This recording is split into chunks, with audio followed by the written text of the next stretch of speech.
Journey to വിക്ടറിയുടെ പുതിയൊരു ക്ലാസ്സിലേക്ക് എല്ലാവർക്കും സ്വാഗതം. SSLC ജീവശാസ്ത്രം വിഭാഗത്തിൽ മാറിയ പുതിയ പാഠപുസ്തകത്തിലെ ഒന്നാമത്തെ ചാപ്റ്ററാണ് ജീവൻ്റെ ജനിതകം. അതിൻ്റെ ഫസ്റ്റ് വീഡിയോ അപ്ലോഡ് ചെയ്തിട്ടുണ്ട്. കാണാൻ സാധിക്കാത്തവരെ കാണാനായിട്ട് ശ്രമിക്കുക. സെക്കൻഡ് വീഡിയോയിലേക്ക് നമുക്ക് കടക്കാം. ജനിതകശാസ്ത്രം. എന്താണ് ജനിതകശാസ്ത്രം?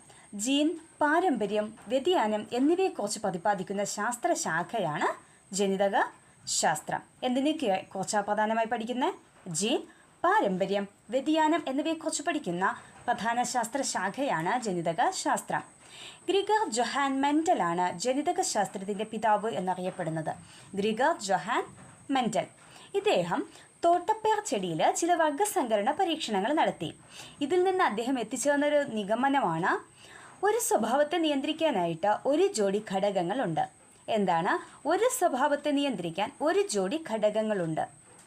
വർഗസങ്കരണ പരീക്ഷണങ്ങളിലൂടെ അദ്ദേഹം എത്തിച്ചേർന്ന നിയമങ്ങളെ, അല്ലെങ്കിൽ അദ്ദേഹത്തിൻ്റെ കണ്ടെത്തലുകളെ പാരമ്പര്യ പ്രേഷണ നിയമങ്ങൾ എന്ന പേരിൽ 1865 നാച്ചുറൽ ഹിസ്റ്ററി സൊസൈറ്റിയിൽ ഇദ്ദേഹം അവതരിപ്പിച്ചു. പക്ഷെ അന്ന് അതിന് ശരിയായിട്ടുള്ളൊരു സ്വീകാര്യത ലഭിച്ചില്ല. പിന്നത്തേതിൽ 1900 ആയപ്പോൾ Hugo de Vries, Carl Correns, Erich von Tschermak തുടങ്ങിയ ശാസ്ത്രജ്ഞർ മെൻഡലിൻ്റെ പരീക്ഷണങ്ങളെക്കുറിച്ചും നിരീക്ഷണങ്ങളെക്കുറിച്ചും ഒക്കെ പഠിക്കാനായിട്ട് തുടങ്ങി. അദ്ദേഹത്തിൻ്റെ പാരമ്പര്യ പ്രേഷണ നിയമത്തിൻ്റെ സാധുത ഇവർ തിരിച്ചറിയുകയും അങ്ങനെ ജനിതക ശാസ്ത്രത്തിൻ്റെ ഒരു ബേസ്മെൻ്റായിട്ട്, അടിത്തറയായിട്ട് മെൻഡലിൻ്റെ വർഗസങ്കരണ പരീക്ഷണങ്ങൾ അഥവാ പാരമ്പര്യ പ്രേഷണ നിയമങ്ങൾ മാറുകയും ചെയ്തു. അടുത്ത് നമുക്ക് പഠിക്കാനുള്ളത് മെൻഡലിൻ്റെ പരീക്ഷണങ്ങളാണ്. മെൻഡൽ തോട്ടപ്പയറിൻ്റെ ഉയരം എന്ന സ്വഭാവത്തിൻ്റെ വിപരീത ഗുണങ്ങളെ പരിഗണിച്ചുകൊണ്ട് ആദ്യഘട്ടത്തിൽ പരീക്ഷണം നടത്തി. ഇതിനെ വിളിക്കുന്നത് മോണോ ഹൈബ്രിഡ് ക്രോസ് എന്നാണ്. അതായത് ഒരു സ്വഭാവത്തിൻ്റെ ഒരു ജോഡി വിപരീത ഗുണങ്ങളെ പരിഗണിച്ചുകൊണ്ട് നടത്തിയ വർഗസങ്കരണത്തെ എന്ത് വിളിക്കുന്നു? Mono hybrid cross. ആ പിക്ചറൈസേഷൻ നമുക്കൊന്ന് നോക്കാം. അവിടെ നോക്കിക്കുക, മാതൃസസ്യങ്ങൾ 2 ഉണ്ടല്ലേ? ഉയരം കൂടിയ ചെടിയുമുണ്ട്, ഉയരം കുറഞ്ഞ ചെടിയുമുണ്ട്. അവയെ വർഗസങ്കരണം നടത്തിയപ്പോൾ ഒന്നാം തലമുറയിൽ ഇവിടെ എന്താ ലഭിച്ചിരിക്കുന്നത്? ഉയരം കൂടിയ ചെടി ലഭിച്ചു. അടുത്ത അദ്ദേഹം അതിനെ ഒരു സ്വപരാഗണത്തിന് വിധേയമാക്കി. സ്വപരാഗണത്തിന് വിധേയമാക്കുമ്പോൾ പാരൻ്റ് ചെടിയുടെ അതേ ഗുണങ്ങൾ ലഭിക്കണം അല്ലേ? പക്ഷേ ഇവിടെ പാരൻ്റ് ചെടിയിൽ ഇല്ലാതിരുന്ന ഉയരം കുറഞ്ഞ ചെടികളുമുണ്ടായി, ഉയരം കൂടിയ ചെടികളുമുണ്ടായി. ഇതായിരുന്നു അദ്ദേഹത്തിൻ്റെ ആദ്യഘട്ടം പരീക്ഷണത്തിൻ്റെ. കുറച്ചുകൂടി നമുക്ക് ആ പരീക്ഷണത്തിനെ ഒന്ന് പഠിക്കാനായിട്ട് ശ്രമിച്ചാൽ, മാതൃസസ്യങ്ങളിലെ ഉയരം കൂടുതൽ എന്ന ഗുണവും ഉയരം കുറവ് എന്ന ഗുണവും പരിഗണിച്ചപ്പോൾ അതിൽ നിന്ന് ലഭിച്ച ഒന്നാം തലമുറയിലെ തൈകൾക്ക് ഉയരം കൂടുതൽ എന്ന ഗുണം പ്രകടമാകുകയും ഉയരം കുറവ് എന്ന ഗുണം മറഞ്ഞിരിക്കുകയും ചെയ്തു.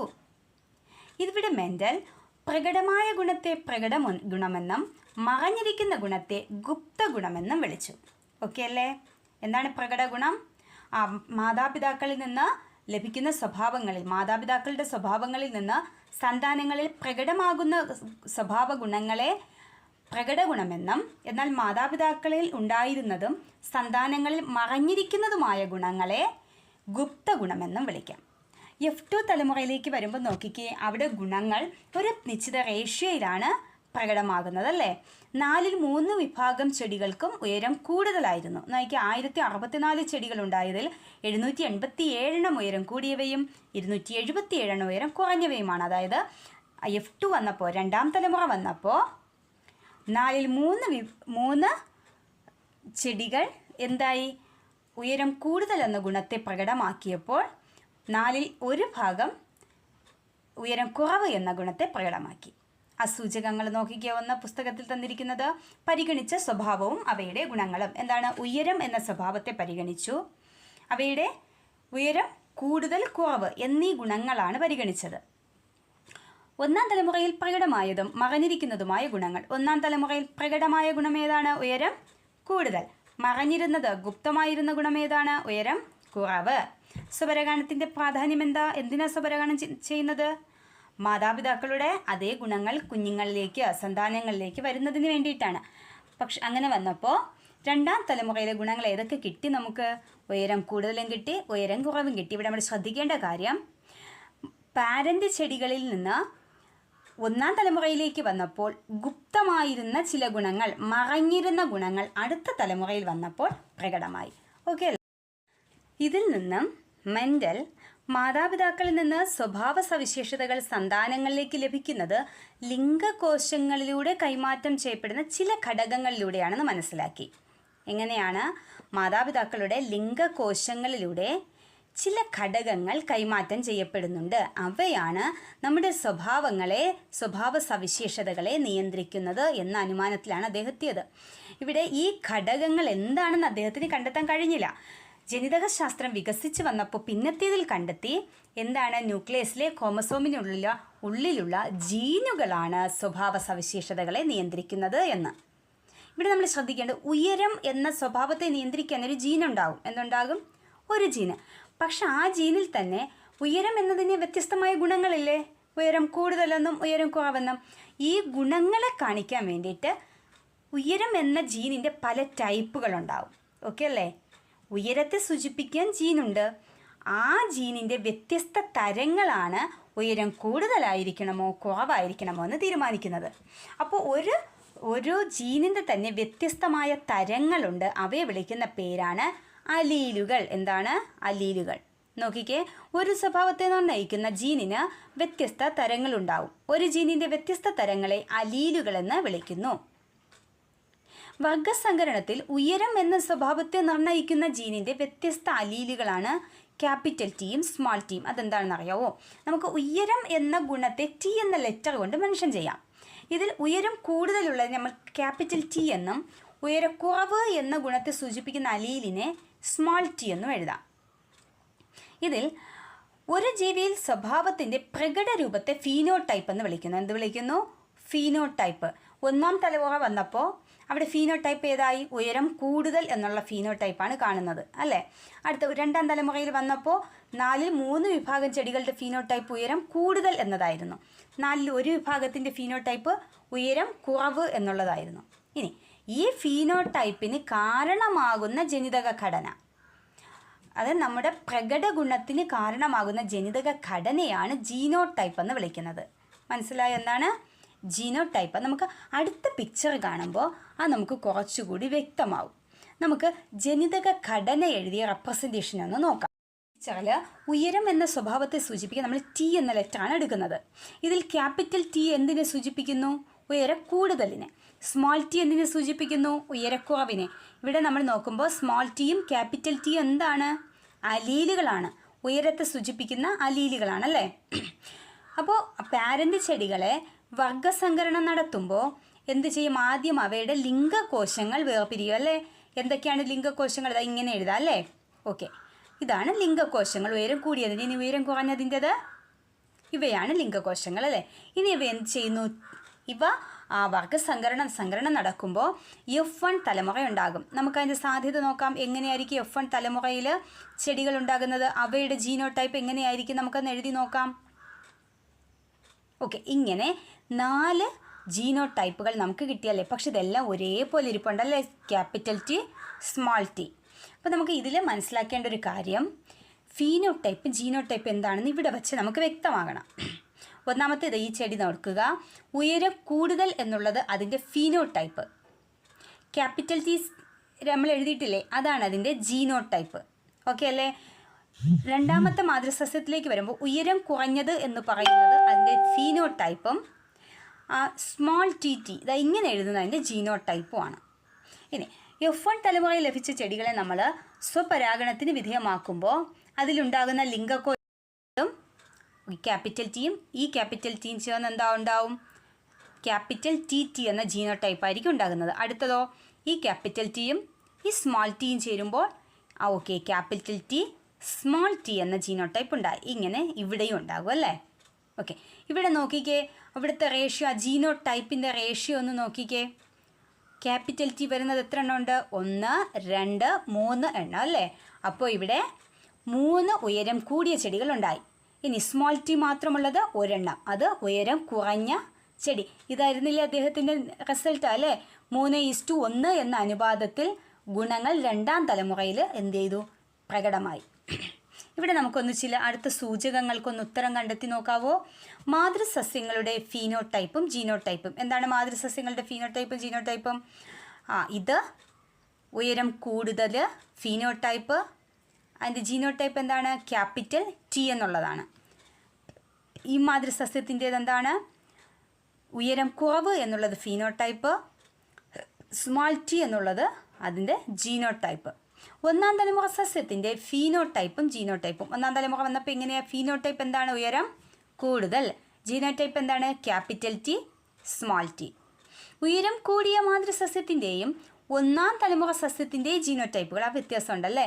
പാരൻ്റ്, ആദ്യത്തെ പാരൻ്റ് എടുത്ത് ഏതെന്ന് നോക്കി കണ്ട ക്യാപിറ്റൽ ടി എന്നുള്ളതാണ് അതിൻ്റെ ജീനോടൈപ്പ്. പക്ഷേ അതേ ഫീനോടൈപ്പ് ആണെങ്കിലും ജീനോടൈപ്പ് സെക്കൻഡ് തലമുറ ജനറേഷനിൽ വന്നപ്പോൾ മാറി. എന്തായി? ക്യാപിറ്റൽ ടി, സ്മോൾ ടി ആയി. അപ്പോൾ ഫീനോടൈപ്പ് ഒന്ന് തന്നെ ആയാലും ജീനോടൈപ്പിൽ എന്ത് വരും? വ്യത്യാസം വരും.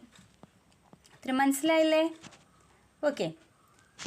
അപ്പോൾ ഇവയിലൂടെ മെൻഡൽ എത്തിയ ചില അനുമാനങ്ങളാണ് അടുത്ത് തന്നിരിക്കുന്നത്.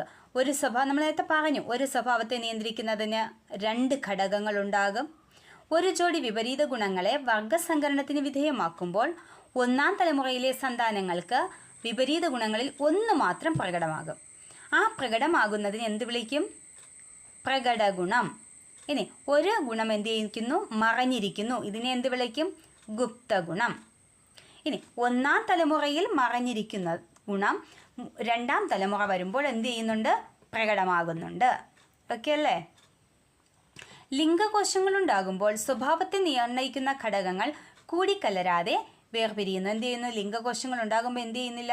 ആ സ്വഭാവത്തെ നിർണ്ണയിക്കുന്ന ഘടകങ്ങൾ എന്ത് ചെയ്യുന്നില്ല? കൂടിക്കലരുന്നില്ല അല്ലേ? രണ്ടാം തലമുറയിലെ സന്താനങ്ങളിൽ പ്രകടഗുണമുള്ളവയുടെയും ഗുപ്തഗുണമുള്ളവയുടെയും അനുപാതം 3:1 എന്നുള്ളതാണ്. ഇത് 3 നമ്മൾ കണ്ട കാര്യങ്ങളാണ്. അടുത്തതായിട്ട് അദ്ദേഹം എന്ത് ചെയ്തു? അദ്ദേഹത്തെ പരീക്ഷണത്തിൻ്റെ 2ാം ഘട്ടത്തിലേക്ക് കടന്നു. ഇവിടെ ഡൈ ഹൈബ്രിഡ് കോഴ്സാണ് അദ്ദേഹം നടത്തുന്നത്. അതായത് 2 സ്വഭാവങ്ങളുടെ വിപരീത ഗുണങ്ങളാണ് ഇവിടെ പരിഗണിക്കുന്നത്. ഓക്കെ, 2 സ്വഭാവങ്ങൾ. എന്നൊക്കെ ഉയരം കൂടുതലെന്നും മറ്റൊന്ന് ഉയരം എന്നുള്ളതും വിത്തിൻ്റെ രൂപവും. അതായത് പിക്ചറൈസേഷൻ നമുക്ക് നോക്കാം. ഇവിടെ ജീനോടൈപ്പ് കൂടി രേഖപ്പെടുത്തിയ പിക്ചറാണ്. മാതൃസസ്യം, ഒന്നാമത്തെ മാതൃസസ്യം നോക്കിക്കേ. അതിൻ്റെ ഫീനോടൈപ്പ് എന്താണ്? ഉയരം കൂടുതൽ, ഉരുണ്ട വിത്ത്, റൗണ്ട് വിത്ത് അല്ലേ? അതിൻ്റെ ജീനോടൈപ്പ് എങ്ങനെയാണ് സൂചിപ്പിക്കുന്നത്? Capital T, capital R, small R. അടുത്ത അതിൻ്റെ 2ാമത്തെ മാതൃസസ്യം നോക്കുമ്പോൾ ഉയരം കുറവ്, ചുളുങ്ങിയ വിത്ത്. ഇതാണ് ഫീനോടൈപ്പ് അല്ലേ? അതിൻ്റെ ജീനോടൈപ്പ് എങ്ങനെ എഴുതുക? Small T, small R. Okay അല്ലേ? ഇനി അടുത്ത് കാണിച്ചിരിക്കുന്നത് ഇവയുടെ ലിംഗകോശങ്ങളാണല്ലേ? ഓക്കെ, ഇവ വർഗസങ്കരണം നടക്കുമ്പോൾ അവിടെ ലിംഗകോശങ്ങൾ എങ്ങനെയൊക്കെ രൂപം കൊള്ളുന്നു നോക്കിക്കേ. മാതൃസസ്യത്തിൽ നിന്ന് രൂപം കൊള്ളുന്ന ലിംഗകോശങ്ങൾ ക്യാപിറ്റൽ ടി, ക്യാപിറ്റൽ ആർ എന്നുള്ളതാണല്ലേ? ഇങ്ങനത്തെ 2 ലിംഗകോശങ്ങൾ ഉണ്ടാകും. 2ാമത്തെ മാതൃസസ്യത്തിൽ നിന്നോ സ്മോൾ ടി, സ്മോൾ ആർ എന്നുള്ള ലിംഗകോശങ്ങളാണ് രൂപം കൊള്ളുന്നത്. എല്ലാം അത്തരത്തിലുള്ളതായിരിക്കും അല്ലേ? ഈ ലിംഗകോശങ്ങൾ ചേർന്ന് F1 തലമുറ ഉണ്ടാവുകയാണ്. എങ്ങനെയായിരിക്കും? Capital T, small T, capital R, small R എന്ന ജീനോടൈപ്പോട് കൂടിയ ചെടികളുണ്ടാകും. അവിടെ ഫീനോടൈപ്പ് എങ്ങനെയായിരിക്കും? ക്യാപിറ്റൽ ടിയും ക്യാപിറ്റൽ ആറും ഉണ്ട്. അപ്പോൾ ഉയരം കൂടുതലും റൗണ്ട് സീഡും ആയിരിക്കും, റൗണ്ട് വിത്തും ആയിരിക്കും അല്ലേ? ഓക്കെ, അടുത്ത് പോകാൻ പോകുന്നത് നമ്മൾ F2 തലമുറയിലേക്ക് പോവുകയാണ് കേട്ടോ. 2ാമത്തെ തലമുറയിലേക്ക് പോവുകയാണ്. 2ാമത്തെ തലമുറയിലേക്ക് വരുമ്പോൾ ആദ്യം നമുക്കിവിടെ ലിംഗകോശങ്ങളെ ഒന്ന് എഴുതാം. ഓക്കെ, ഏതെങ്ങനെയൊക്കെ ആയിരിക്കും ലിംഗകോശങ്ങൾ രൂപം കൊള്ളുന്നത്? ഓക്കെ, ക്യാപിറ്റൽ ടിയും ക്യാപിറ്റൽ ആറും ഉണ്ടാകും. ദെൻ ക്യാപിറ്റൽ ടിയും സ്മോൾ ആറും വരും. ഇനി ഒരു സ്മോൾ ടിയും സ്മോൾ ആറും വരും. പിന്നെയോ വീണ്ടും അടുത്തൊരു സ്മോൾ ടി, സ്മോൾ ആർ അല്ലേ? ഓക്കെ, ഇങ്ങനെ ഉണ്ടാകും. ഇങ്ങനെ 2 സൈഡിലും ഉണ്ടാകും അല്ലേ? 2 പാരൻറ്റ് ചെടിയിൽ നിന്നും ഉണ്ടാകും. ഇനി ഇവ ക്രോസ് എങ്ങനെയാണ് ലഭിക്കുക? നമുക്ക് എളുപ്പത്തിൻ്റെ ഈ കോളത്തിലേക്ക് എഴുതാം കേട്ടോ. ഇതാണ് എളുപ്പം. ഓക്കെ, നോക്കിയാൽ 1ാമത്തെ കോളത്തിൽ ക്യാപിറ്റൽ ടി, ക്യാപിറ്റൽ ആർ. എന്തായിരിക്കും എൻ്റെ പ്രത്യേകത? ഉയരം കൂടിയത്, ഉരുണ്ട വിത്ത്. ഇങ്ങനെ നമുക്ക് ഈ ടേബിൾ ഫുള്ളൊന്ന് കംപ്ലീറ്റ് ചെയ്ത് നോക്കാം. എങ്ങനെ ഇരിക്കും കംപ്ലീറ്റ് ചെയ്യുമ്പോൾ? നോക്കിയേ. ഓക്കെ, സംശയം എന്തെങ്കിലും ഉള്ളവർ പേപ്പറിലൊന്ന് എഴുതി നോക്കണം കേട്ടോ ഇത്. ഇനി നമുക്ക് ആ ടേബിൾ ഒന്ന് പഠിച്ചു നോക്കാവോ? അപ്പോൾ F1 പ്ലാന്റിനെ, F1 തലമുറയെ സെൽഫ് പോളിനേഷൻ അഥവാ സ്വപരാഗണം നടത്തുമ്പോൾ ഉണ്ടാകുന്ന ലിംഗകോശങ്ങളാണ് ആ ടേബിളിൻ്റെ മുകൾ ഭാഗത്തും സൈഡിലുമായിട്ട് എഴുതിയിരിക്കുന്നത് അല്ലേ. TR എന്ന് സൂചിപ്പിച്ചിരിക്കുന്നത് എന്താണ്? അത് ജനറ്റിക് ഫോമാണ് അല്ലേ. ഓക്കെ, അത് കഴിഞ്ഞ് നമ്മൾ കോളത്തിൽ എന്തുണ്ട്? ഏതൊക്കെ തരത്തിലുള്ള ഫീനോടൈപ്പുകളും ജീനോടൈപ്പുകളാണ് ഉണ്ടാകുന്നതാണ് എഴുതിയിരിക്കുന്നത്. അതൊക്കെ അതിൽ ആ ബ്ലാക്ക് ലെറ്റേഴ്സിൽ എഴുതിയിരിക്കുന്നതെല്ലാം എങ്ങനെയുള്ളതാണ്? അതിൻ്റെ എല്ലാം ഫീനോടൈപ്പ് ഒന്ന് നോക്കിക്കേ. ബ്ലാക്ക് ലെറ്ററിൽ എഴുതിയിരിക്കുന്നത് ഉയരം കൂടുതൽ, ഉരുണ്ട വിത്ത്, എല്ലാം അങ്ങനെയാണല്ലേ ബ്ലാക്ക് ലെറ്റേഴ്സിൽ എഴുതിയിരിക്കുന്നത്. അത് എത്ര എണ്ണം ഉണ്ടോയെന്ന് ഒന്ന് നോക്കാവോ? 9 എണ്ണം ഉണ്ട്. ഓക്കെ, 9 ഉയരം കൂടിയ ഉരുണ്ട വിത്തോട് കൂടിയ ചെടികൾ ഉണ്ടായിട്ടുണ്ട്. ഇനി അടുത്ത് നീല നിറത്തിലുള്ള ഫീനോടൈപ്പുകൾ നോക്കിക്കേ. ഉയരം കൂടുതൽ, ചുളുങ്ങിയ വിത്ത് അല്ലേ, അത് എത്രയാണുള്ളത്? 3 എണ്ണം. ഇനി റെഡ് കളർ നോക്കിക്കേ. റെഡ് കളറിൽ എന്താ എഴുതിയിരിക്കുന്നത്? ഫീനോടൈപ്പ് ഉയരം കുറവ്, ഉരുണ്ട വിത്ത്. 3 അങ്ങനെയല്ലേ, ഉയരം കുറവ്, ഉരുണ്ട വിത്ത്. അപ്പോൾ അത് 3 എണ്ണമായി. ഇനി ലാസ്റ്റ് മറ്റൊരു ഫീനോടൈപ്പ് നോക്കിക്കുക. പച്ച നിറത്തിലുള്ളത് എന്താണ്? ഉയരം കുറവ്, ചുളുങ്ങിയ വിത്ത്. ഓക്കെ അല്ലേ. അപ്പോൾ ആദ്യം നമുക്ക് മോണോ ഹൈബ്രിഡ് കോഴ്സ് ചെയ്തപ്പോൾ ഫീനോടൈപ്പിക് റേഷ്യോ നമുക്ക് കിട്ടി. 2ാം തലമുറയുടെ എങ്ങനെയായിരുന്നു? 3:1 ആയിരുന്നു അല്ലേ. ഇവിടുത്തെ റേഷ്യോ എങ്ങനെയാണ്? അപ്പോൾ 9:3:3:1 അല്ലേ. 9:3:3:1 എന്നുള്ളതാണ് ഡൈഹൈബ്രിഡ് കോഴ്സിലെ 2ാം തലമുറയിൽ ലഭിക്കുന്ന പ്ലാന്റ്സിൻ്റെ ഫീനോടൈപ്പിക് റേഷ്യോ എന്ന് പറയുന്നത്. അടുത്ത പാഠപുസ്തകത്തിൽ തന്നിരിക്കുന്ന സൂചകങ്ങൾ നോക്കാം. പരിഗണിച്ച സ്വഭാവങ്ങളും അവയുടെ വിപരീത ഗുണങ്ങളും. എന്താണ്? ഡൈഹൈബ്രിഡ് കോഴ്സിൽ നമ്മൾ പരിഗണിച്ച സ്വഭാവവും അവയുടെ വിപരീത ഗുണങ്ങളും എന്തൊക്കെയാണ്? ഏതൊക്കെ സ്വഭാവങ്ങളാണ് നമ്മൾ പരിഗണിച്ചത്? ഉയരം, വിത്തിൻ്റെ രൂപം, ഇവ രണ്ടുമാണ് പരിഗണിച്ച സ്വഭാവങ്ങൾ. വിപരീത ഗുണങ്ങൾ ഏതൊക്കെയാണ്? ഉയരം കൂടുതൽ, ഉയരം കുറവ്, മറ്റൊന്ന് ഉരുണ്ട വിത്ത്, ചുളുങ്ങിയ വിത്ത്. ഓക്കെ അല്ലേ. രണ്ടാമത്തേത് മാതൃസസ്യങ്ങളുടെ ഫീനോടൈപ്പും ജീനോടൈപ്പും. ഡൈഹൈബ്രിഡ് കോഴ്സിന് വേണ്ടിയിട്ട് തിരഞ്ഞെടുത്ത മാതൃസസ്യങ്ങളുടെ ഫീനോടൈപ്പും ജീനോടൈപ്പും എന്താണ്? ആദ്യത്തെ മാതൃസസ്യത്തിൻ്റെ ഫീനോടൈപ്പ് ഉയരം കൂടുതലും ഉരുണ്ട വിത്തോടും കൂടിയ ചെടി അല്ലേ. ഉരുണ്ട വിത്ത്, ഉയരം കൂടുതൽ. അതിൻ്റെ ജീനോടൈപ്പ് എന്താണ്? Capital T, capital T, capital R, capital R. രണ്ടാമത്തെ മാതൃസസ്യത്തിൻ്റെ ഫീനോടൈപ്പ് ഉയരം കുറവ്, ചുളുങ്ങിയ വിത്ത്. അതിൻ്റെ ജീനോടൈപ്പോ small t, small t, small r, small r. ഓക്കെയാണ്. അടുത്തത് 1ാം തലമുറയിലെ പ്രകടഗുണവും ഗുപ്തഗുണവും. 1ാം തലമുറയിൽ നമുക്ക് ലഭിച്ച പ്ലാന്റിൻ്റെ 1ാം തലമുറയിലെ ചെടിയുടെ പ്രകടഗുണം എന്തായിരുന്നു? അതായത് അതിൻ്റെ ഫീനോടൈപ്പ് എങ്ങനെയായിരുന്നു? ഉയരം കൂടുതൽ, ഉരുണ്ട വിത്ത് അല്ലേ. മാതൃസസ്യത്തിൽ ആദ്യത്തെ മാതൃസസ്യത്തിൻ്റെ അതേ ഫിനോടൈപ്പ് ആയിരുന്നു. പക്ഷേ ജീനോടൈപ്പ് അതാണോ? അല്ല. ജീനോടൈപ്പ് വന്നിട്ട് capital T, small t, capital R, small r. ഇവിടെ നമ്മൾ ശ്രദ്ധിക്കേണ്ടത് മാതൃസസ്യത്തിൻ്റെ ഒരു സസ്യത്തിൻ്റെ അതേ ഫിനോടൈപ്പാണ് F1 തലമുറയ്ക്ക് വരുന്നത്. പക്ഷേ എന്തിൽ വ്യത്യാസമുണ്ട്? ജീനോടൈപ്പിൽ വ്യത്യാസമുണ്ട്. അടുത്തത് 1ാം തലമുറ ഉൽപ്പാദിപ്പിക്കുന്ന ബീജകോശങ്ങളിലെ അലീലുകൾ. നമ്മൾ എഴുതി നോക്കി കണ്ടെത്തിയതല്ലേ. 1ാം തലമുറ ഉൽപ്പാദിപ്പിക്കുന്ന ബീജകോശങ്ങളിലെ അലീലുകൾ ഏതൊക്കെയാണ്? Capital T, capital R, capital T, small r, small r, small r, small t, capital R. Okay ആണല്ലോ. അടുത്ത സൂചകം 2ാം തലമുറയിലെ സസ്യങ്ങളിലെ ഫീനോടൈപ്പുകൾ. 2ാം തലമുറയിലെ സസ്യങ്ങളിലെ ഫീനോടൈപ്പുകൾ നമുക്ക് എവിടെ നിന്ന് കിട്ടും? നമ്മളൊരു ടേബിൾ ചെയ്തില്ലേ, അവിടെ നോക്കിയാൽ കിട്ടും കേട്ടോ. നോക്കാം എന്തൊക്കെ ഫീനോടൈപ്പുകളാണ് 2ാം തലമുറയിൽ നമുക്ക് ലഭിച്ചത്. 4 തരത്തിലുള്ള ഫീനോടൈപ്പുകൾ ലഭിച്ചു. ഓക്കെയാണ്. ഒന്നാമത്തേത് ഉയരം കൂടുതൽ, ഉരുണ്ട വിത്ത്. രണ്ടാമത്തേത് ഉയരം കൂടുതൽ, ചുളുങ്ങിയ വിത്ത്. മൂന്നാമത്തേത് ഉയരം കുറവ്, ചുളുങ്ങിയ വിത്ത്. നാലാമത്തേത് ഉയരം കുറവ്, ചുളുങ്ങിയ വിത്ത്. ഓക്കെ ആണല്ലോ. അടുത്ത സൂചകം മാതൃസസ്യങ്ങളിൽ നിന്ന് വ്യത്യസ്തമായി 2ാം തലമുറയിൽ കാണപ്പെട്ട ഫീനോടൈപ്പുകളും അവയുടെ ജീനോടൈപ്പുകളും. മാതൃസസ്യങ്ങളിൽ നിന്ന് വ്യത്യസ്തമായി കണ്ട ഫീനോടൈപ്പുകളും അവയുടെ ജീനോടൈപ്പുകളും ഏതൊക്കെയെന്നാണ് ചോദിച്ചിരിക്കുന്നത് അല്ലേ. മാതൃസസ്യത്തിൻ്റെ ഫീനോടൈപ്പുകൾ ഏതൊക്കെയായിരുന്നു? ഒന്നുകിൽ അത് ഉയരം കൂടുതൽ ഉരുണ്ട വിത്ത്, അതല്ലെങ്കിൽ ഉയരം കുറവ് ചുളുങ്ങിയ വിത്ത് അല്ലേ. ഇതിൽ നിന്ന് വ്യത്യസ്തമായിട്ട് എന്തൊക്കെയാണ് വന്നത്? ഉയരം കൂടുതൽ ചുളുങ്ങിയ വിത്ത് വന്നു,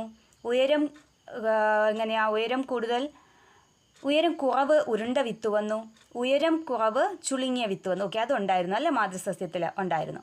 അപ്പോൾ 2 തരത്തിലുള്ളതാണ് വന്നത്, ഉയരം കൂടുതൽ ചുളുങ്ങിയ വിത്തും ഉയരം കുറവ് ഉരുണ്ട വിത്തും. ഈ 2 ഫീനോടൈപ്പ് മാതൃസസ്യത്തിൽ നിന്ന് വ്യത്യസ്തമായിരുന്നു. ഇനി ജീനോടൈപ്പിൽ എന്തൊക്കെ വ്യത്യാസം വന്നത്? മാതൃസസ്യത്തിൻ്റെത് ക്യാപിറ്റൽ ടി, ക്യാപിറ്റൽ ആർ എന്നുള്ളതായിരുന്നു അല്ലേ. അത് നമുക്കിവിടെ ലഭിച്ചത് ഒരു പ്ലാന്റിന് ആദ്യത്തത് കിട്ടിയിട്ടുണ്ട് അല്ലേ, ഫസ്റ്റ് കോളം നോക്കിക്കേ. ഇനി ലാസ്റ്റ് കോളം നോക്കിയേ, സ്മോൾ ടി, സ്മോൾ ആർ, അതും മാതൃസസ്യമായിരുന്നു. ബാക്കിയെല്ലാം വ്യത്യസ്തമായ ജീനോടൈപ്പുകളാണ് നമുക്ക് ലഭിച്ചിട്ടുള്ളത് അല്ലേ. ഓക്കെ ആണല്ലോ.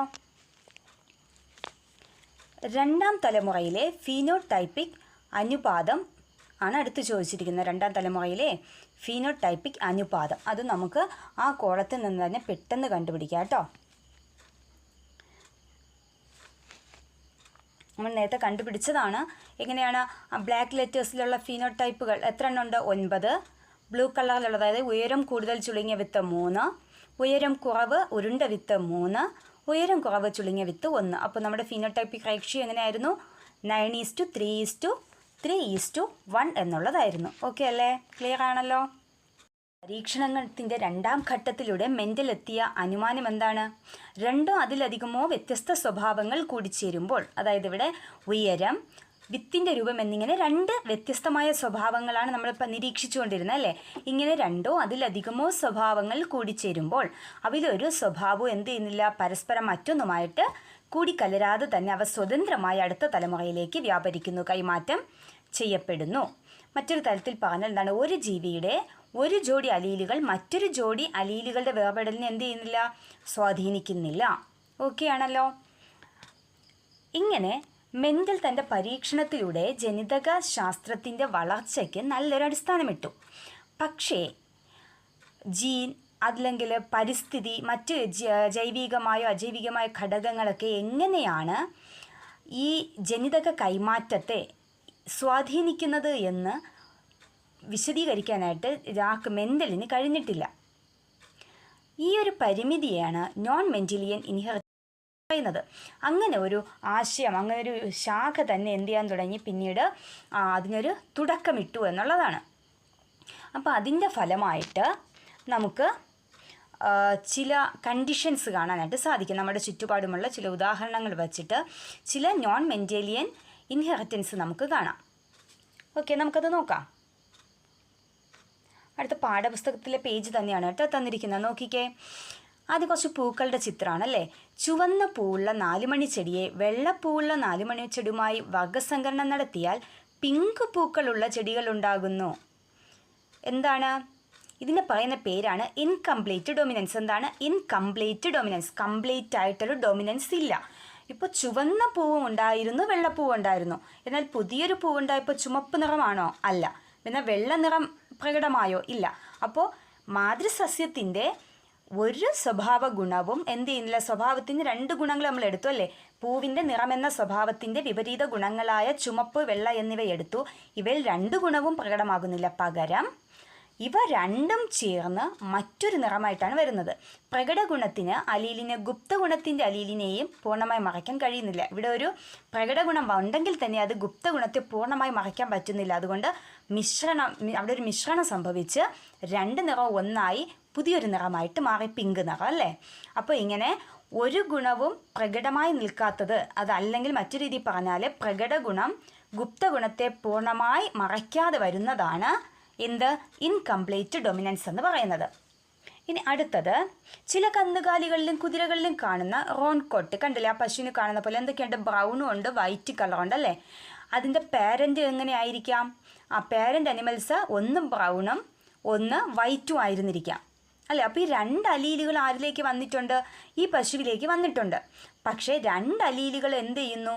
പ്രകടമായി തന്നെ നിൽക്കുന്നു. ഒരേ സമയം 2 അലീലുകളും പ്രകട, അതാണ് കോഡൊമിനൻസ്. അപ്പോൾ ഇൻകംപ്ലീറ്റ് ഡൊമിനൻസ് എന്ന് പറഞ്ഞാൽ ഒരു അലീലും പൂർണ്ണമായി പ്രകടമാകുന്നില്ല അല്ലേ. ഒന്ന് പ്രകടമായി മറ്റൊന്ന് ഗുപ്തമാകുന്നില്ല, രണ്ടും കൂടെ മിക്സായാണ് വരുന്നത് അല്ലേ. രണ്ടാമത്തത് കോഡോമിനൻസ് എന്ന് പറഞ്ഞാൽ 2 അലീലുകളും പ്രകട ഗുണങ്ങളായിട്ട് മാറുന്നു. അടുത്തത് മൾട്ടിപ്പിൾ അലലിസം. മൾട്ടിപ്പിൾ എന്ന വേർഡ് കേൾക്കുമ്പോൾ തന്നെ അറിയാം ഒന്നിൽ കൂടുതൽ എന്നുള്ളതാണ് അല്ലേ, ഒന്നിലധികം, ധാരാളം എന്നുള്ളതാണ് മൾട്ടിപ്പിൾ. അപ്പോൾ നമ്മൾ ഇതുവരെയും കണ്ടത് 2 അലീലാണ് അല്ലേ. രക്തഗ്രൂപ്പ് നിർണ്ണയിക്കുന്ന ജീനിന് മനുഷ്യഗണത്തിൽ 2ൽ കൂടുതൽ അലീലുകളുണ്ട്. നമുക്കറിയാം ABO ഗ്രൂപ്പ് എന്ന് കേട്ടിട്ടുണ്ടല്ലേ. അപ്പോൾ നമ്മുടെ ബ്ലഡ് ഗ്രൂപ്പ് തീരുമാനിക്കുന്നത് എന്താണ്, നമ്മുടെ ബ്ലഡ് ഗ്രൂപ്പിലുള്ള ആൻറ്റിജനൊക്കെ നോക്കിയിട്ടാണ്.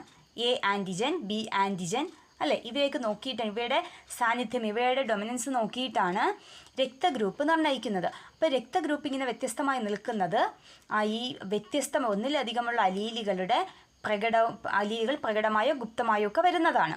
എന്താണ് മൾട്ടിപ്പിൾ അലലിസം. അടുത്തത് ത്വക്കിൻ്റെ നിറം. പോളിജെനിക് ഇൻഹെറിറ്റൻസ് എന്ന് പറയും. അതായത് നമ്മുടെ ചുറ്റും നമ്മൾ നോക്കിയാൽ വെളുത്ത മനുഷ്യർ മാത്രമല്ല ഉള്ളത്, എന്നാൽ കറുത്ത മനുഷ്യർ മാത്രമല്ല ഉള്ളത്. ഓരോരുത്തർക്കും വ്യത്യസ്തമായ നിറമായിരിക്കും അല്ലേ. വെളുപ്പും കറുപ്പും എന്നിവ മാത്രമല്ല, ഇവയ്ക്കിടയിലുള്ള പല വേരിയൻറ്റുകൾ നമുക്ക് കാണുവാനായിട്ട് സാധിക്കും. ഒന്നിലധികം കൈകൾ കാണുന്ന പോലെ തന്നെ പല നിറങ്ങൾ നമുക്ക് കാണാനായിട്ട് സാധിക്കും അല്ലേ. അതാണ് പോളിജെനിക് ഇൻഹെറിറ്റൻസ് എന്ന് പറയുന്നത്.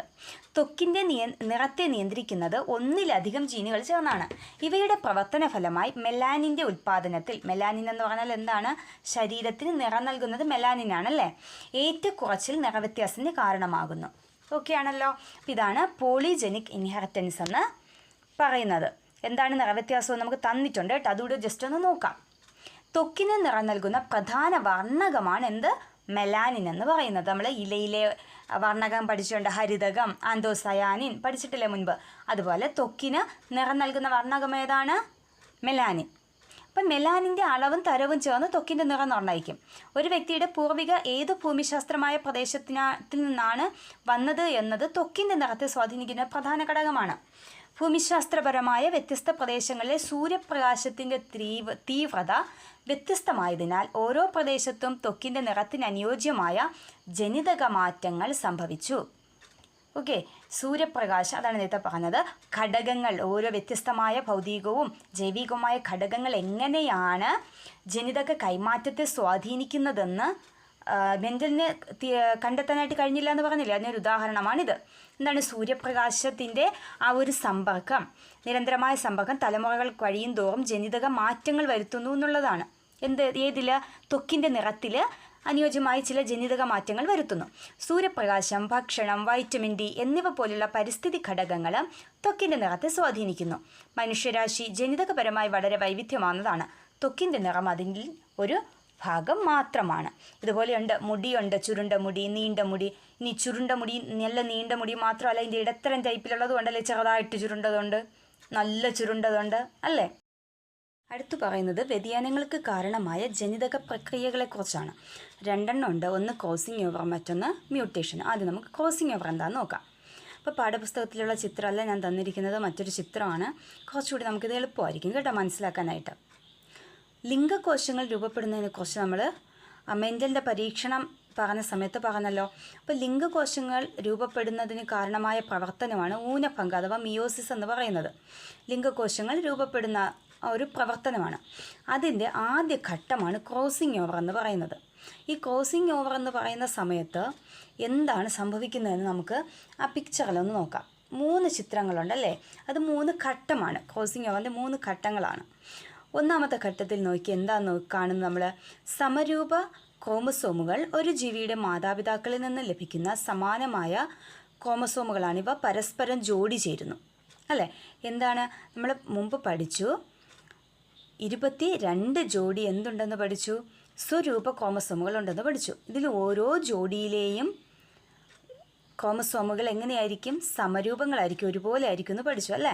അപ്പോൾ ഇങ്ങനെയുള്ള സമരൂപ ക്രോമസോമുകൾ എന്ത് ചെയ്യും, ഒന്ന് ആരിൽ നിന്നാണ് വരുന്നത്, ഈ ഒരു ജോഡിയിലെ ഒരെണ്ണം മാതാവിൽ നിന്നും ഒന്ന് പിതാവിൽ നിന്നുമാണ്. ഇവ എന്ത് ചെയ്യുന്നു, ജോഡി ചേരുകയാണ്, തമ്മിൽ പരസ്പരം ചേരാൻ പോവുകയാണ് ഇവ രണ്ടും. രണ്ടാമത്തെ ഘട്ടം, ഇവ തമ്മിൽ ചേരുമ്പോൾ ക്രോമസോമുകൾ കൂടിച്ചേരുന്ന ഭാഗത്ത്, ആ ചേരുന്ന ഭാഗത്തെ കയാസ്മ എന്നാണ് പറയുന്നത്. ആ ഭാഗത്ത് വെച്ച് ക്രൊമാറ്റിഡുകൾ എന്ത് ചെയ്യുന്നു, മുറിഞ്ഞ് പരസ്പരം കൈമാറുന്നു. അത് നമുക്ക് ചിത്രത്തിലെ കളർ ഡിഫറൻസ് വെച്ച് നന്നായിട്ട് മനസ്സിലാവും. അപ്പോൾ എന്ത് ചെയ്യാണ്, ആ കയാസ്മ എന്ന ഭാഗത്ത് വെച്ച് ഇവ എന്ത് ചെയ്യാണ്, ക്രൊമാറ്റിഡുകൾ തമ്മിൽ ചേരുന്നുണ്ട്, ക്രോസിങ് ഓവർ നടക്കുന്നുണ്ട് അല്ലേ, ക്രോസ് ചെയ്ത് കടന്നു പോകുന്നുണ്ട്. ആ കടന്നു പോകുന്ന ചേരുന്ന ഭാഗത്ത് വെച്ച് എന്ത് ചെയ്യുന്നു, ഇവ അതിൻ്റെ ഭാഗങ്ങൾ പരസ്പരം കൈമാറുന്നു. മൂന്നാമത്തെ ചിത്രം നോക്കിക്കേ, ആ ചിത്രത്തിൽ ആ ഒരു നിറവ്യത്യാസം വെച്ച് നമുക്കത് മനസ്സിലാക്കാൻ പറ്റും, കൈമാറി എന്നുള്ളതല്ലേ. ഓക്കെ, ഒരു ക്രോമസോമിലുണ്ടായിരുന്ന ഒരു ഭാഗം മറ്റൊരു ക്രോമസോമിൻ്റെ ഭാഗമായിട്ട് മാറും. ഇങ്ങനെ ഈ കൈമാറ്റത്തിലൂടെ അലീൽ പുനഃസംയോജനം നടക്കുന്നു. ഇത് സന്താനങ്ങളിൽ പുതിയ സ്വഭാവങ്ങൾ പ്രത്യക്ഷപ്പെടാൻ കാരണമാകുന്നു. നമ്മൾ ആദ്യം കണ്ട സമരൂപ ക്രോമസോമുകളുടെ അതേ പിക്ചറാണോ ലാസ്റ്റ് കാണുന്നത്? അല്ല, അതിൽ ചില വ്യതിയാനങ്ങൾ വന്നിട്ടുണ്ട്. ഇത് സ്വഭാവങ്ങൾ, വ്യത്യസ്തമായ പുതിയ സ്വഭാവങ്ങൾ സന്താനങ്ങൾ രൂപപ്പെടാൻ കാരണമാകുന്നു. അപ്പോൾ ഇതിൽ നമുക്ക് എന്ത് മനസ്സിലായി? വ്യതിയാനങ്ങൾക്കുള്ള ഒരു കാരണം എന്താണ്? ക്രോസിംഗ് ഓവറാണ്. ഇത് നടക്കുന്ന ഘട്ടം ഏതാണ്? ഊനഭംഗം അഥവാ മിയോസിസ് നടക്കുമ്പോഴാണ് ഇത് സാധ്യമാകുന്നത്. ക്രോസിംഗ് ഓവർ പ്രക്രിയ എന്ന് പറഞ്ഞാൽ എന്താണ്? ഈ രണ്ട് ക്രോമസോമുകളും തമ്മിൽ എന്ത് ചെയ്യുന്നതാണ്? അവ പരസ്പരം ജോഡി ചേരുന്ന പ്രവർത്തനമാണ് ക്രോസിംഗ് ഓവർ എന്ന് പറയുന്നത്. ഓക്കെ, അടുത്തതായിട്ട് മ്യൂട്ടേഷൻ. മ്യൂട്ടേഷനിൽ നോക്കിക്കേ, ജനിതക ഘടനയിൽ ആകസ്മികമായി ഉണ്ടാകുന്നതും അടുത്ത തലമുറയിലേക്ക് കൈമാറ്റം ചെയ്യപ്പെടുന്നതുമായ മാറ്റമാണ് മ്യൂട്ടേഷൻ. അപ്പോൾ എന്താണ്? ജനിതക ഘടനയിൽ ആകസ്മികമായിട്ടുണ്ടാകുന്ന ചില മാറ്റങ്ങൾ, ആ മാറ്റം എന്ത് ചെയ്യുന്നു? അടുത്ത തലമുറകളിലേക്ക്, സന്താനങ്ങളിലേക്ക് കൈമാറ്റം ചെയ്യപ്പെടുന്ന പിക്ചറിൽ നമുക്ക് കാണാൻ സാധിക്കും. എന്താണ്? അഞ്ചാമത് വരുന്ന ആദ്യത്തെ പിക്ചറിൽ കാണുന്ന ഇത് എന്താ കാണുന്ന? ഒരു DNA ആണല്ലേ, അല്ലെങ്കിൽ ജീനിൻ്റെ DNA ഭാഗമാണല്ലേ. അതിൻ്റെ അഞ്ചാമത് വരുന്ന നൈട്രജൻ ബേസ് ഇതൊക്കെയുള്ള തയാമിനുണ്ട്, അഡിനിനുണ്ട്. ഈ തയാമിനും അഡിനിനും മ്യൂട്ടേഷൻ സംഭവിച്ച് എന്ത് ചെയ്തു? അത് തമ്മിൽ മാറിയല്ലേ, അഡിനിൻ മുകളിലും തൈമിൻ താഴെ. അപ്പോൾ ആ ഒരു ഘടനയ്ക്കൊരു മാറ്റം വന്നു. ഓക്കെ അല്ലേ? അപ്പോൾ ഇങ്ങനെ ഉണ്ടാകുന്ന ഈ മാറ്റം ആ പാരൻറ്റിൽ തന്നെ നിൽക്കാതെ ലിംഗകോശങ്ങളിലൂടെ സന്താനങ്ങളിലേക്ക് കൈമാറ്റം ചെയ്യപ്പെടും. അപ്പോൾ മ്യൂട്ടേഷൻ ആരിലേക്കും വന്നു? സന്താനങ്ങളിലേക്കും വന്നു. ഓക്കെ അല്ലേ? DNA ഇരട്ടിക്കലിലുണ്ടാകുന്ന തകരാറുകൾ, ചില പ്രത്യേക രാസവസ്തുക്കൾ, വികരണങ്ങൾ തുടങ്ങിയവ മ്യൂട്ടേഷന് കാരണമാകാം. അപ്പോൾ മ്യൂട്ടേഷൻ്റെ കാരണങ്ങൾ എന്തൊക്കെയാണ്? DNA ഇരട്ടിക്കലിലുണ്ടാകുന്ന തകരാറ്, പിന്നെ ചില പ്രത്യേക രാസവസ്തുക്കളുടെ ഉപയോഗം, വികിരണങ്ങൾ. ഇവയൊക്കെ സംഭവിച്ചാൽ എന്ത് ചെയ്യുക? ഇവയൊക്കെ ഉണ്ടായാൽ മ്യൂട്ടേഷൻ സംഭവിക്കാം. നമ്മുടെ DNA ചില വ്യതിയാനങ്ങൾ, ക്രോമസോമിൽ വ്യതിയാനങ്ങൾ സംഭവിക്കാം. അപ്പോൾ ജീവപരിണാമത്തിൽ മ്യൂട്ടേഷന് വളരെയധികം പ്രാധാന്യമുണ്ട്. കാരണം ജീനുകൾ തലമുറകളിലൂടെ എന്ത് ചെയ്യും? കൈമാറി പല തലമുറകളിലെ കൈമാറി വരുമ്പോൾ സ്വഭാവ വ്യതിയാനങ്ങളിലേക്ക് ഇത് നയിക്കപ്പെടും. അപ്പോൾ ഇങ്ങനെ ജീവപരിണാമത്തിൽ മ്യൂട്ടേഷന് വലിയ പ്രാധാന്യമുണ്ട്. ഓക്കെ അല്ലേ? അടുത്ത് പറയുന്നത് ജനിതകശാസ്ത്രം. കൊണ്ടുള്ള ഇത് നമ്മൾ പഠിക്കുന്നത് കൊണ്ടുള്ള തൊഴിൽ സാധ്യതകൾ എന്തൊക്കെയാണ്? ഏതൊക്കെ മേഖലകളിലാണ് ജനിതകശാസ്ത്രം പ്രായോഗികമാകുന്നതെന്നാണ് അടുത്ത് പറയുന്നത്. നമുക്കത് നോക്കാം. ജനിതകശാസ്ത്രത്തിന് വ്യത്യസ്തമായ ശാഖകളുണ്ട്. നമ്മളിപ്പോൾ സൈക്കോളജി പറയുമ്പോൾ എന്തൊക്കെയുണ്ട്? ചൈൽഡ് സൈക്കോളജി ഉണ്ട് അല്ലേ, എഡ്യൂക്കേഷണൽ സൈക്കോളജി ഉണ്ട്, പിന്നെ ആരോഗ്യ രംഗത്തുള്ള സൈക്കോളജി ഉണ്ട്. ഇങ്ങനെ പല മേഖലകളായിട്ട് തിരിച്ചിട്ടുണ്ട്. അപ്പോൾ അതുപോലെ ജനിതകശാസ്ത്രത്തെ തന്മാത്രാ ജനിതകശാസ്ത്രം, ജനസംഖ്യാ ജനിതകശാസ്ത്രം, മെഡിക്കൽ ജനിതകശാസ്ത്രം, സൈറ്റോജെനറ്റിക്സ്, ബിഹേവിയറൽ ജനിതകശാസ്ത്രം, ജീനോമിക്സ് എന്നിങ്ങനെ വിവിധ ജനിതകശാസ്ത്ര ശാഖകളായിട്ട് തിരിച്ചിട്ടുണ്ട്. ഓക്കെ ആണോ? പിന്നെ ജനിതകശാസ്ത്രത്തിൽ ബയോടെക്നോളജി, മൈക്രോബയോളജി, ബയോ ഇൻഫോർമാറ്റിക്സ് തുടങ്ങിയ മേഖലകളിലെല്ലാം എന്ത് ചെയ്യുന്നുണ്ട്? ഇതിൻ്റെ ബിരുദ പ്രോഗ്രാമുകൾ അല്ലെങ്കിൽ ബിരുദ പഠന സാധ്യതകളുണ്ട്. ബിരുദാനന്തര തലത്തിൽ PG ലെവലിലേക്ക് നമ്മൾ പഠിക്കുമ്പോൾ ജനിതക counselling, genomics, medical genetics, forensic science എന്നിങ്ങനെ ഇതിൻ്റെ വിശാലമായ ലോകത്തേക്കാണ് എന്ത് പോകുന്നത്? ജനിതകശാസ്ത്രം പോകുന്നത്. ഓക്കെ, അപ്പോൾ അങ്ങനെ വരുമ്പോൾ അതുകൊണ്ട് തന്നെ എന്താണ് ഇതിൻ്റെ തൊഴിൽ സാധ്യതയും വളരെ വിശാലമാണ്. ഓക്കെ അല്ലേ? ഇത്രയും കാര്യങ്ങളാണ് നമ്മുടെ ഒന്നാമത്തെ പാഠത്തിൽ നമുക്ക് പഠിക്കാനായിട്ടുള്ളത്. വീഡിയോ ഇച്ചിരി ലെങ്തി ആയിട്ട് നിങ്ങൾക്ക് ഒരു പക്ഷേ തോന്നിയിട്ടുണ്ടാകാം. പക്ഷേ ഇച്ചിരി വലിയ ചാപ്റ്ററാണ്. നമുക്ക് 2 വീഡിയോ ആയിട്ട് മാത്രമേ ഇത് കംപ്ലീറ്റ് ചെയ്യാനായിട്ട് സാധിക്കുകയുള്ളൂ. അതുകൊണ്ടാണ് 2 എണ്ണമായിട്ട് ചെയ്തത്. കാണുക, വീഡിയോ ഇഷ്ടപ്പെട്ടവർ ലൈക്ക് ചെയ്യുക, സബ്സ്ക്രൈബ് ചെയ്യുക. മാത്രമല്ല ഏറ്റവും പ്രധാനമായിട്ട് നിങ്ങളുടെ ഫ്രണ്ട്സിന് ഷെയർ ചെയ്യാനായിട്ട് ശ്രമിക്കുക. ഓക്കെ.